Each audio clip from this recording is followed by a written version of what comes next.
Title: Marriage turned her into a stranger. The old drum recognized her first. The village square was full of people.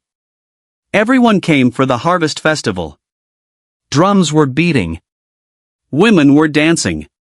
Children were running and laughing. Then a woman appeared at the edge of the gathering. She was thin and dirty. Her cloth was torn. Her hair was rough like dried grass. Nobody knew her face.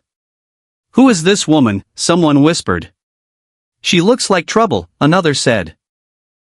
The woman walked slowly toward the shrine where the ancestors' drum sat. People stepped back. They did not want her near the sacred place. The elders frowned.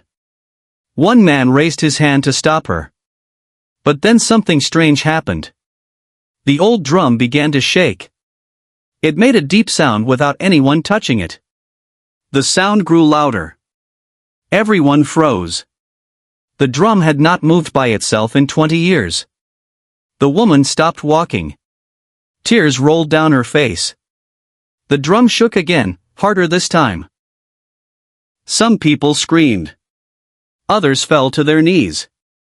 The ancestors were speaking, but nobody understood why. "Who is she?" an elder shouted. "Why does the drum know her?" Nobody answered. The woman just stood there, shaking and crying. If you're watching this video, please like, subscribe to the channel, and tell me in the comments where you're watching my folktale story from. I want to know how far it has traveled. The eldest man in the village stepped forward. His name was Nanakwami. He had seen many seasons.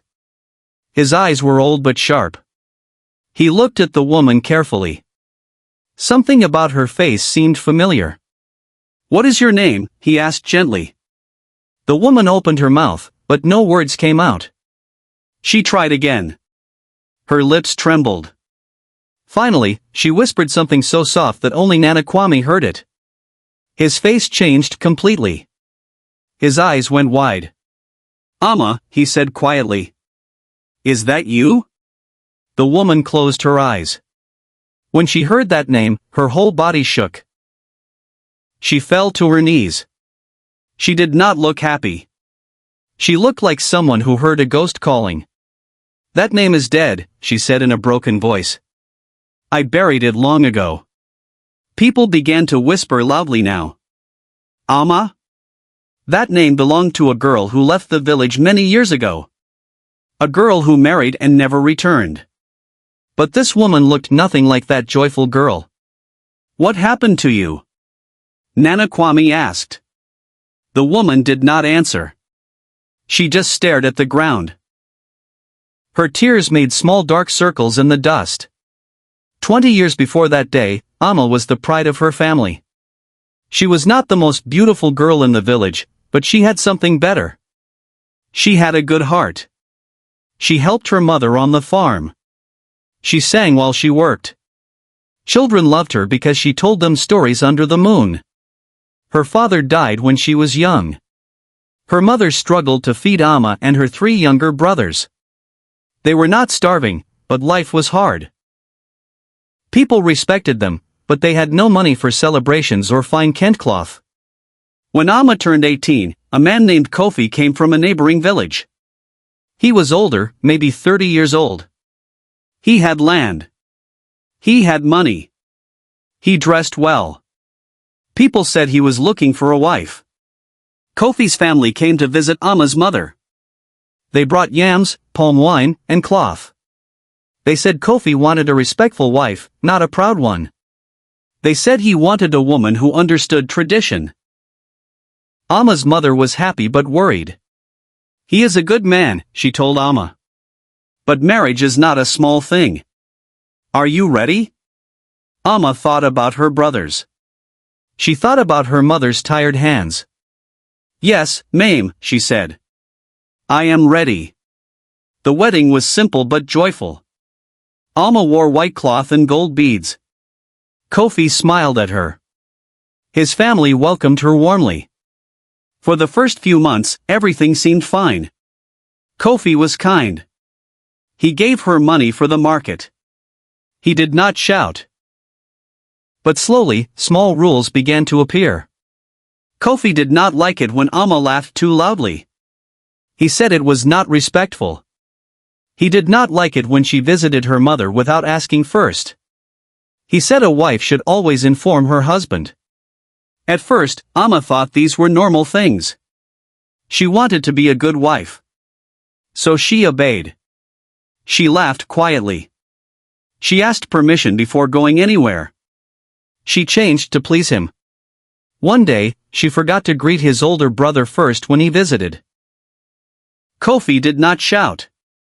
He did not hit her. He just stopped talking to her. For 3 whole days, he acted like she was not there. No good morning. No food together. Nothing. Amma felt terrible. She apologized many times. Finally, Kofi forgave her. I am teaching you, he said calmly. A good wife must know respect. Amma nodded. But deep inside, something felt wrong. Months passed. Amma became quieter and quieter. When women in the village saw her, they smiled and said, "Look at Kofi's wife. So humble. So respectful. That is how a wife should be." Even her own mother said it. "You have done well, my daughter. You are a good wife. Kofi's family is proud of you." Amma smiled, but the smile did not reach her eyes. She wanted to tell her mother the truth. She wanted to say, "Mame, I feel like I am disappearing." But she could not. How could she complain when everyone said she was doing well? One evening, Kofi's mother came to visit. She looked at Amma and nodded with approval. "You are not like those loud, stubborn girls today," she said. "You know your place. My son is blessed." Amma thanked her quietly. But that night, when everyone was asleep, she sat outside under the stars. She remembered how she used to dance. She remembered how she used to sing without fear. She touched her chest and felt something missing. It felt like a piece of her soul had gone to sleep and forgotten how to wake up. Amma loved to drum. Her grandmother had taught her when she was a little girl. Every festival, Amma would join the women and drum with joy. The sound made her feel alive. It connected her to her ancestors. But one day, Kofi told her to stop. "My wife does not need to drum in public," he said. "It brings too much attention. People will say you are not serious." Amma's heart sank. "But drumming is our tradition," she said softly. "My grandmother taught me." Kofi's face became cold. "You are my wife now. That is who you are. You do not need anything else." Amma wanted to argue. She wanted to say that drumming was her voice. Her spirit. But she saw the look in his eyes. She knew that if she refused, he would punish her with silence again. So she nodded. From that day, Amma stopped drumming. She stopped dancing. She even stopped humming while she cooked. When festival time came, she sat quietly and watched other women drum. Her fingers itched to join them. Her heart cried inside. But she stayed silent. People praised her again. "Look how calm she is now. Marriage has changed her for the better." But Amma knew the truth. Marriage had not changed her. It had buried her. 2 years into the marriage, Amma discovered something terrible. She went to the market one day and saw Kofi with another woman. They were laughing together. The woman touched his arm in a way that was not respectful. She did not say anything that day. She went home and cooked his food. But she watched him carefully. Soon, she learned the truth. Kofi had been seeing this woman for months. Everyone in the village knew except Amma. One evening, she gathered courage and asked him, "Kofi, people are saying things. Is it true you have another woman?" Kofi did not deny it. He just shrugged. "A man needs companionship. You are too quiet. Too boring." Amma felt like she had been slapped. "But I became quiet because you told me to." Kofi laughed bitterly. That is your problem. You listen too much. Amma ran to Kofi's uncle, a respected elder. She thought he would help. But the uncle just sighed. My dear, men make mistakes. Do not destroy your marriage over small things. Pray. Be patient. Amma could not believe her ears. This was not a small thing. But nobody cared. They all told her the same thing. Keep quiet. Forgive. Protect the marriage. Amma made a decision. She would stay silent. She would swallow the pain. She told herself it was for peace. But inside, something broke that could never be fixed. She stopped looking at Kofi with love. She stopped hoping for change. She just existed. She cooked. She cleaned. She smiled when guests came. But her soul was screaming. At night, she would lie awake and remember the girl she used to be. The girl who laughed freely. The girl who drummed with fire in her chest. That girl felt like a stranger now. One day, her youngest brother came to visit. He looked at her with worried eyes. Sister, are you well? You look so tired. Amma forced a smile. I am fine. Just busy with housework. Her brother did not believe her. You do not look like yourself anymore. Amma's throat tightened. She wanted to cry. She wanted to tell him everything. But what could he do? He was just a boy. He could not fight Kofi. He could not change tradition. So she lied. Marriage changes people. That is all. Her brother left, but his words stayed with her. You do not look like yourself anymore. He was right. She did not. Everything fell apart on a Tuesday morning. Kofi's other woman became pregnant. She came to the house and announced it loudly. She said Kofi had promised to marry her. She said Amma was just an old, useless wife. Amma stood there in shock. People gathered. They whispered.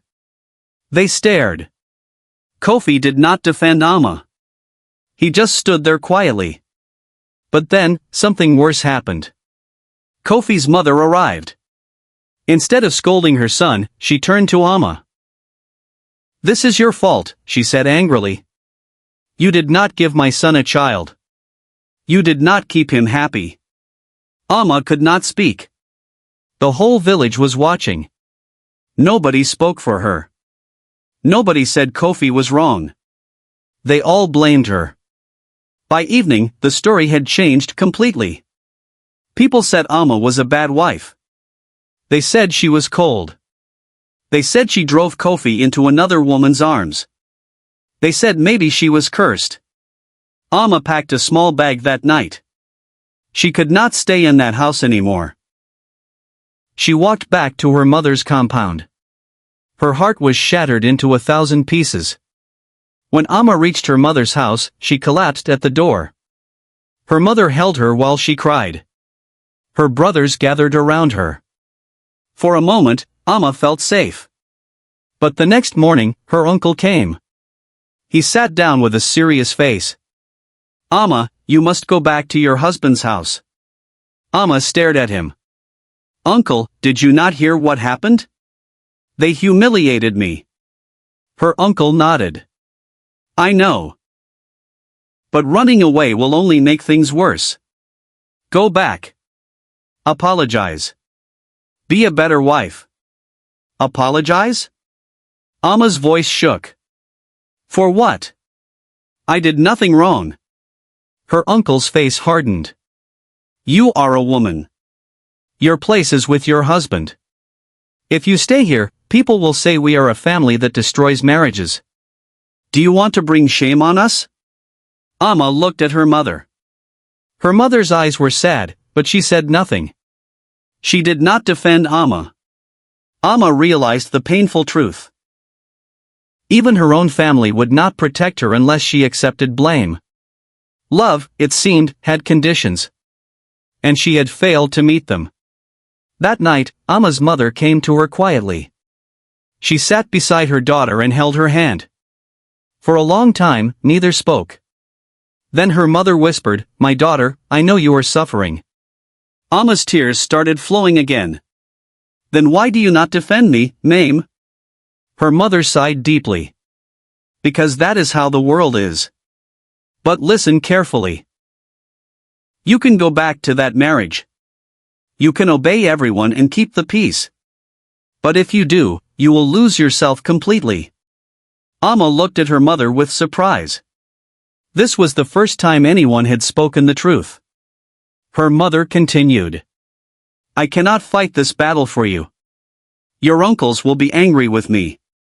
The village will blame me. But I am telling you this, do not trade your soul for survival. Some prices are too high to pay." Amma held her mother tight. "What should I do?" Her mother's voice cracked. "I do not know, my child. But whatever you choose, do not lose who you are. That is the only thing that truly belongs to you." Those words stayed in Amma's heart. But her mother died 3 months later. And with her died the only voice that told Amma the truth. After her mother's death, everything became harder. Amma refused to return to Kofi. Her uncles were furious. They stopped helping her. Her brothers were young and had no money. Amma was alone. She had no farm. No land. No money.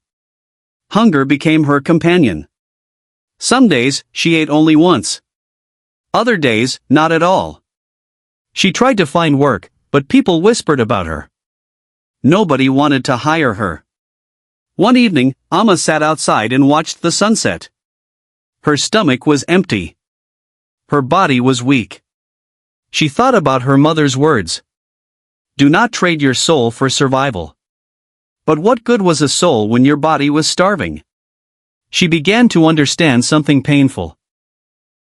Principles were easy to keep when you had food. Dignity was easy to protect when you had shelter. But when you had nothing, the questions changed. It was no longer about right or wrong. It was about living or dying. Amma closed her eyes. She was tired of suffering. Tired of being blamed.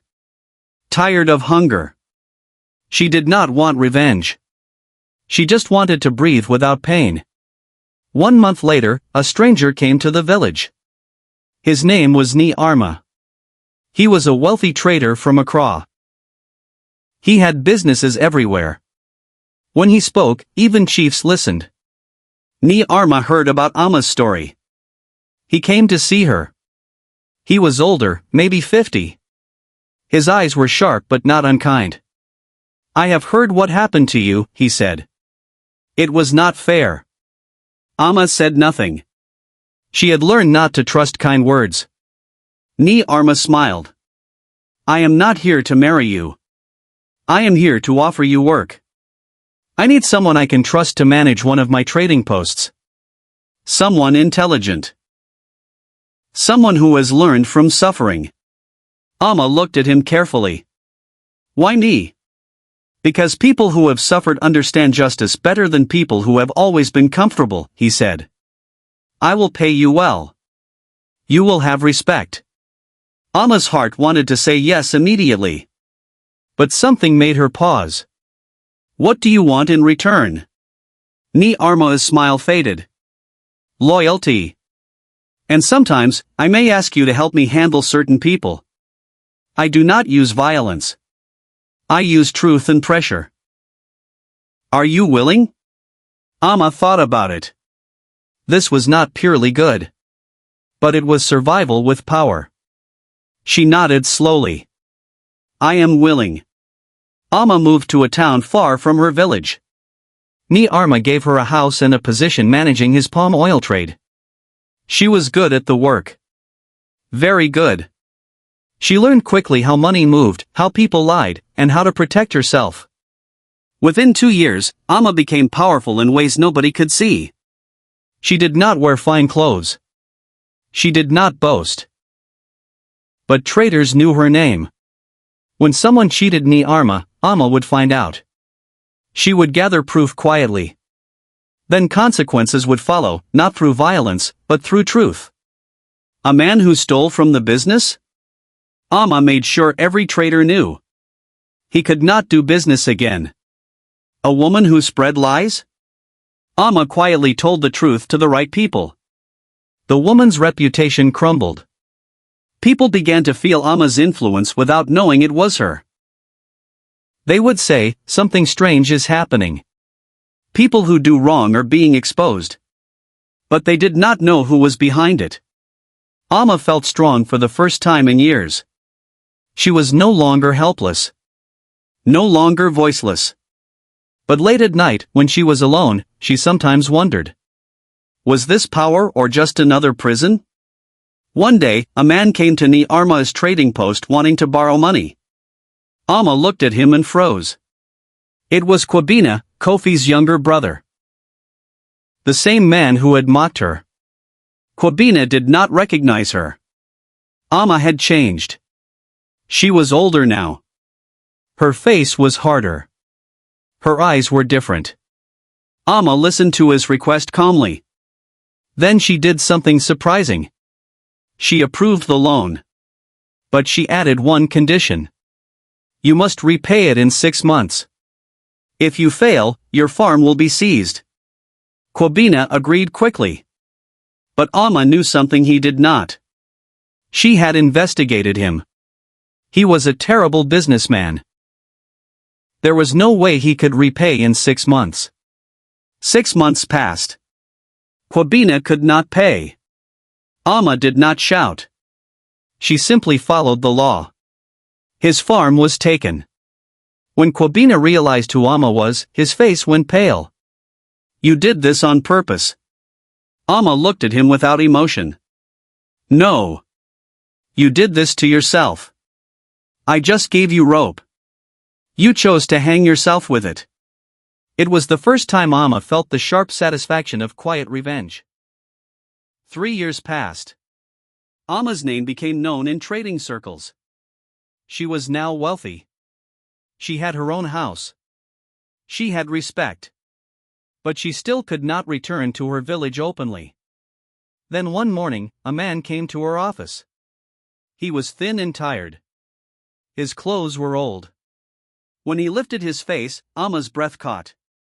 It was Kofi. Her former husband. He did not recognize her. Please, madam, he said quietly. I need help. My business has failed. My farm has dried up. I heard you help people sometimes. Amma's heart pounded. She wanted to scream at him. But she kept her face calm. What happened to you? Kofi sighed. Bad luck. The woman I married after my first wife left, she took everything and ran away. My mother is sick. I have no money. I am begging you. Amma felt something twist inside her. This man had destroyed her. And now he sat before her, begging. He did not even know who she was. What happened to your first wife? Amma asked quietly. Kofi shrugged. I do not know. She left. She was stubborn. Never grateful. Amma's hands shook, but she hid them. Amma made a decision that surprised even herself. She gave Kofi the loan. Not a large one. Just enough to buy medicine for his mother and plant new crops. Kofi was shocked and grateful. Thank you, madam, he said, tears in his eyes. May God bless you. Amma said nothing. She just watched him leave. In the following months, Amma helped Kofi succeed. She sent customers to buy his crops. She made sure he got fair prices. Slowly, Kofi began to rebuild his life. People asked Amma why she was helping this poor farmer. She never explained. But she had a plan. She was helping him so that he would survive long enough to face the truth. 1 year later, Amma sent someone to tell him. The woman who helped you? That was Amma. Your first wife. The one you called stubborn. When Kofi heard this, he collapsed. He wept for days. He tried to see Amma, but she refused. She sent him a message. I did not help you because I forgive you. I helped you because I wanted you to live long enough to remember what you did. Kofi understood then that survival could be a heavier punishment than destruction. Amma now had money. She had respect. People called her Madam Amma. She lived comfortably. She ate well. She wore fine cloth when she wanted to. But something was still missing. Amma could not go home. Not truly. Her village still saw her as the woman who destroyed her marriage. And even though she had power now, she had no family to share it with. One night, Amma stood by her window and looked at the moon. She thought about her mother. She thought about the girl who used to drum with joy. That girl felt so far away now. I have won, Amma whispered. But what have I won? She had money, but no home. She had power, but no peace. She had defeated her enemies, but she felt empty inside. Victory, she realized, did not always mean freedom. Sometimes it just meant a different kind of prison. Amma touched her chest, the same way she had done years ago when she first felt something missing. That missing piece was still gone. And she did not know if she would ever find it again. Ni Arma came to visit Amma one afternoon. His face was serious. Amma, he said slowly, I need to talk to you. Amma knew that tone. Something was wrong. Ni Arma sat down heavily. I am getting old. My sons want to take over the business. They do not trust you. They say you have too much power. They want me to remove you. Amma felt her stomach drop. After everything I have done? Ni Arma looked sad. I know. But they are my blood. I have to choose them. I am sorry. I will give you money to start your own business, but you cannot work for me anymore. Amma stood up slowly. She was angry, but not surprised. She had seen this coming. Years ago, she had started preparing. She had saved money in secret. She had made her own connections. I understand, Amma said calmly. Thank you for telling me yourself. Ni Arma looked relieved. He thought she would be destroyed. But Amma was not the same helpless woman he had met years ago. She had learned the most important lesson, never depend completely on anyone. That night, Amma began making her plans. Before Amma could leave, Ni Arma's sons made a mistake. They tried to destroy her reputation. They spread lies, saying she had stolen money. They wanted to make sure she could never work in trade again. Amma could have fought back with lies. But she did something different. She gathered every record, every document, every proof of her honesty. Then she called a meeting with all the big traders. At the meeting, Amma presented everything. She showed how much money she had made for Ni Arma. She proved every coin was accounted for. She proved the sons were lying. The traders were impressed. Some offered Amma partnerships on the spot. Ni Arma's sons were shamed publicly. But Amma did not celebrate. She simply stood up and said, I am leaving this business. Not because I was defeated, but because I choose to. I have learned everything I needed. Now I will build my own path. People respected her even more. They saw that she did not need revenge. She just needed to tell the truth and walk away with dignity. For the first time in years, Amma felt something close to peace. Amma made a decision that shocked everyone. She walked away from all her business connections. She gave up her house. She took only a small amount of money and a few belongings. People thought she had gone mad. Why are you throwing away everything you built? A trader asked. Amma smiled softly. Because I built it for the wrong reasons. I wanted power so nobody could hurt me again. But those things did not heal me. They just covered my wounds. The trader did not understand. But Alma did not need him to. She had finally realized something. Revenge had given her satisfaction. Power had given her safety. But neither had given her back the piece of herself she had lost. She wanted to find that missing piece. And she knew she could not find it while holding on to bitterness and control. So Alma let go. She walked away from the life she had built. It was the hardest thing she had ever done. Harder than leaving Kofi. Harder than surviving hunger. Because this time, she was choosing to be vulnerable again. And that required true courage. Alma returned to her village quietly. She did not announce her coming. She did not wear fine clothes. She simply walked into the village one morning, looking like an ordinary woman. At first, nobody recognized her. But then someone whispered, "Is that Alma?" The news spread quickly. People came out to stare. They saw how much she had changed. She was older, her face marked by years of pain and wisdom. But there was something else different. A calmness. A strength that did not need to prove itself. The elders gathered. They had heard stories about what Alma had become. How she had risen. How she had survived. Some felt ashamed. Others felt afraid. Nana Kwame spoke first. "Alma, we are surprised to see you. Why have you come back?" Alma looked at all of them. She saw the faces of people who had blamed her. People who had turned away when she needed help. She felt anger rise. But she also felt tiredness. She was tired of carrying the weight of their betrayal. "I came back," she said quietly, "because this is my home. Whether you accept me or not." That evening, there was another festival gathering. The drums were being prepared. Alma walked toward the shrine where the ancestors' drum sat. It was the same drum that had recognized her years ago. People watched nervously. They remembered what had happened before.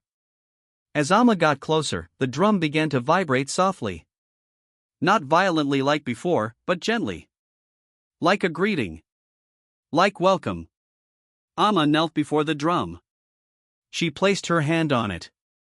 And for the first time in 20 years, she felt complete. The drum had never rejected her. The ancestors had never turned away. It was only the people who had failed her. Tears rolled down Alma's face, but these were different tears.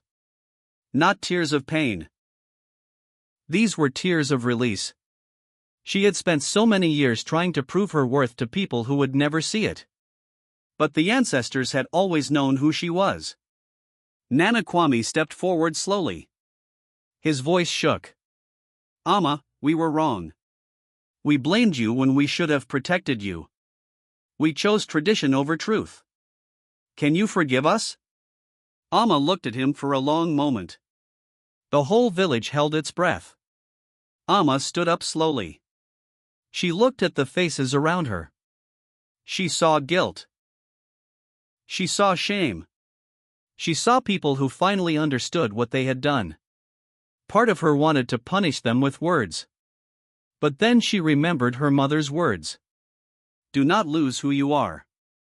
Alma realized that if she held on to bitterness forever, she would become exactly what they had tried to make her. Hard. Cold. Lost. "I will not say I forgive you," Alma said clearly.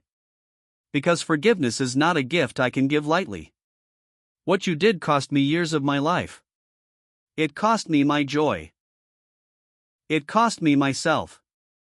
People looked down in shame. Alma continued.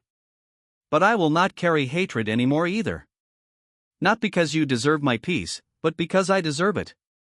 I am choosing to let go. Not for you. For me." She turned to the drum and placed both hands on it. Then she began to drum. Slowly at first, then stronger. The sound filled the village square. It was the sound of a woman reclaiming her voice. The sound of a soul returning home. Other women joined her. Then more. Soon the whole village was drumming together. And in that moment, something shifted. The past could not be erased. But perhaps healing could begin. Alma lived in the village for 3 more years. She was not the same girl who had left, and she did not try to be. She was someone new. Someone who had been broken and rebuilt herself. She helped young women who faced bad marriages. She spoke truth when elders tried to silence victims. She became a voice for those who had none. Then one quiet morning, Alma did not wake up. She had died peacefully in her sleep. When they found her, there was a small smile on her face. The village mourned. They buried her with honor beside her mother. And during the funeral, something extraordinary happened. When they began the drumming ceremony, the ancestral drum played by itself. Nobody was touching it, but it drummed steadily, powerfully, joyfully. The elders said it was the ancestors celebrating. Alma had completed her journey. She had faced betrayal, survived it, sought justice, and finally found peace.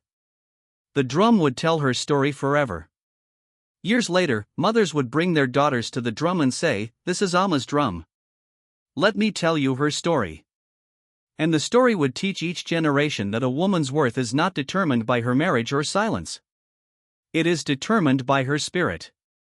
And no one can destroy a spirit that refuses to die. The end. The story you have just heard is a beautiful African tale I heard long ago. I'm telling you to wake your minds to this truth: marriage should never cost you your identity, and silence should never be the price of peace. When we choose comfort over justice, we become part of the problem. If you were Alma, what would you have done when Kofi came begging for help? Would you have helped him like she did, or would you have turned him away? I want to know your opinion because every story is like a candle that can light the path for someone else. Please share this story with someone who needs to hear it. Like and subscribe so these African folktales can reach every corner of the world. Until next time, may your spirit remain unbroken.